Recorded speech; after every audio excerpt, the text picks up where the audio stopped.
Picalú, creatividad e inspiración en tus oídos. El diario de Ana Frank ¿es un fraude? Texto y voz, Matt Highhatter. Cuando yo era joven, no sé si lo sigo siendo ahora, una de las lecturas fundamentales al cursar la secundaria o el bachillerato era el diario de Ana Frank. Este libro, publicado por primera vez en holandés en el año 1947, es justamente eso, el diario de una jovencita judía que, durante la Segunda Guerra Mundial y para eludir el campo de concentración nazi, vivió 2 años encerrada con su familia en un cuarto en la compañía constructora de su padre. La primera entrada del diario está fechada el 14 de junio de 1942, 2 días después de que el cuaderno le fuera regalado a Ana por su cumpleaños. Pocos días después, el 5 de junio, su hermana Margot recibió una notificación de presentarse en un campo de trabajo forzado de la Alemania nazi. Al día siguiente, Ana, su hermana, su padre Otto y su madre Edith decidieron ocultarse en el cuarto ya mencionado. Al poco tiempo se les unió Hermann van Pels, socio de negocios de Otto, con su esposa y su hijo adolescente. El diario da cuenta de todo lo sucedido durante esos 2 años de encierro, hasta el 1 de agosto de 1944, días antes de que la familia Frank fuera descubierta, aprehendida y llevada al campo de concentración de Bergen-Belsen, donde la joven Ana moriría, víctima del tifo. El diario, que terminó siendo un montón de hojas sueltas, con algunas entradas perdidas para siempre, fue encontrado en el escondite de los Frank por Miep Gies y Beb Borkuschel, quienes lo conservaron hasta que la guerra terminó y se lo entregaron a Otto.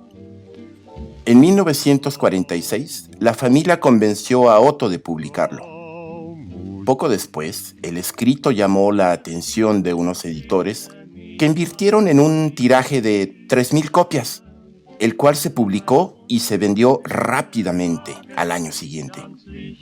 A la fecha, el diario ha vendido más de 35 millones de copias y ha sido traducido a decenas de idiomas. Todo un clásico y un éxito editorial. Sin embargo, casi desde el principio de la historia, la autenticidad del supuesto diario ha sido puesta en tela de juicio. En otras palabras, muchas personas dudan que una jovencita de 13 años pudiera haber escrito las emociones y las reflexiones que se encuentran en el libro. Por eso, el Instituto Holandés de Documentación de Guerra llevó a cabo una investigación exhaustiva para verificar la autenticidad del volumen. 6 años después, los resultados fueron publicados. El papel, la escritura, el pegamento y la tinta de la pluma, todo coincide con la versión del padre de que el diario fue escrito por su hija entre 1942 y 1944.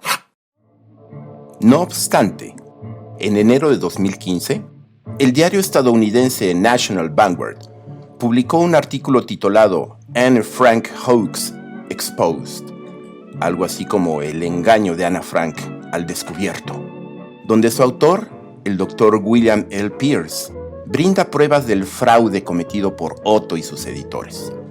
El primero habría escrito, o en el mejor de los casos reescrito, gran parte del diario cuya autoría le adjudicó a su hija muerta bajo los horrores del régimen nazi. Los segundos se habrían aprovechado del morbo, la empatía y hasta la compasión que generaría esta historia, contada desde la perspectiva de una jovencita judía inocente que acabaría muerta, como millones de judíos más, en un campo de concentración. Ese mismo año, la Fundación Anne Frank admitió, ambigua y vagamente, que Otto Frank había escrito en el prólogo que el libro había sido escrito mayormente por su hija Ana. Esto, según los periodistas del National Vanguard, en un artículo posterior, fechado en febrero de 2016, Era un hecho conocido en los círculos cercanos a la fundación. Es bien sabido que algunas páginas del diario muestran una caligrafía distinta y, lo que es más significativo, algunas están escritas con tinta de bolígrafo, el cual se inventó en 1951, 4 años después de la publicación del escrito. ¿Cuál es la verdad, entonces? ¿Hemos vivido engañados?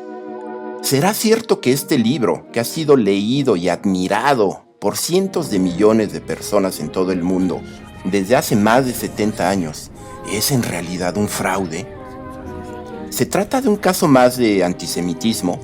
¿O, por el contrario, el éxito del libro se debe a todo el apoyo que ha recibido de la poderosa comunidad judía que controla gran parte del mundo editorial, de los medios y los espectáculos? ¿Y la historia que conmovió y tocó los corazones de tanta gente es en realidad un invento, fruto de la imaginación, el dolor y quizás la ambición de Otto Frank?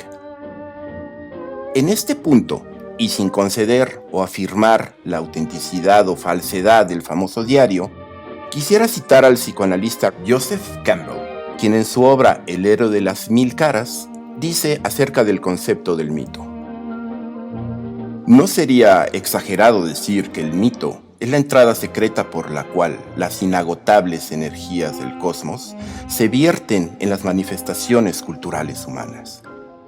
Las religiones, las filosofías, las artes, las formas sociales del hombre primitivo e histórico, los primeros descubrimientos científicos y tecnológicos, las propias visiones que atormentan el sueño, emanan del fundamental anillo mágico del mito.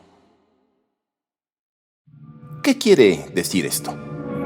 Esencialmente, o así lo leo yo, que cuando una historia se instala en lo que Carl Gustav Jung llamó el inconsciente colectivo de un pueblo o de la humanidad entera, muchas veces poco importa si es real, fidedigna, verdadera o no lo es. Una prueba de ello es la cantidad ingente de peregrinos que año tras año rinden culto, solicitan la intermediación o la protección, o agradecen los favores recibidos de una mujer virgen con supuestos rasgos indígenas que se plasmó milagrosamente en el ayate de Juan Diego, por ahí del siglo XVI, y que se ostenta como la Madre de Dios, cuando, sin afán de ofender a quien alberga esa fe en su pecho, resultaría evidente que dicha tela no pasaría ninguna prueba científica hecha con rigor en un laboratorio laico. Pero, de nuevo, en estos casos la autenticidad no es lo importante.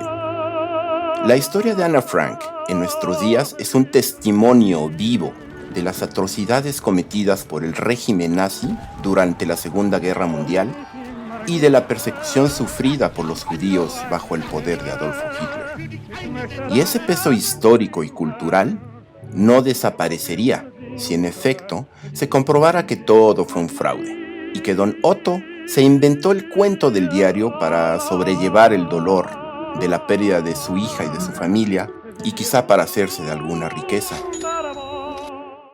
Alguna vez escuché una leyenda de un pequeño país que ejemplifica a lo que me refiero. Según el recuento, un antiguo rey se quedó dormido desde la época medieval hasta que su barba se convirtió en el follaje de un viejo árbol. Y no despertaría sino cuando su país, que había vivido invasiones y colonizaciones, fuera finalmente liberado. En algún punto del siglo XX, el país, en efecto, consumó su independencia. ¿Y el antiguo rey despertó? De ninguna manera, pero se convirtió en leyenda. Una de esas historias inverosímiles que pululan en la historia oficial de cualquier nación, cuya función no es la de dar fe precisa de los hechos acontecidos en el pasado, sino la de construir un universo simbólico, un mito de la creación, o, como es el caso de Ana Frank, de dar esperanza en medio de la más profunda desesperanza. Viéndolo así, con los ojos del corazón y no con la razón, ¿importaría mucho si no es real?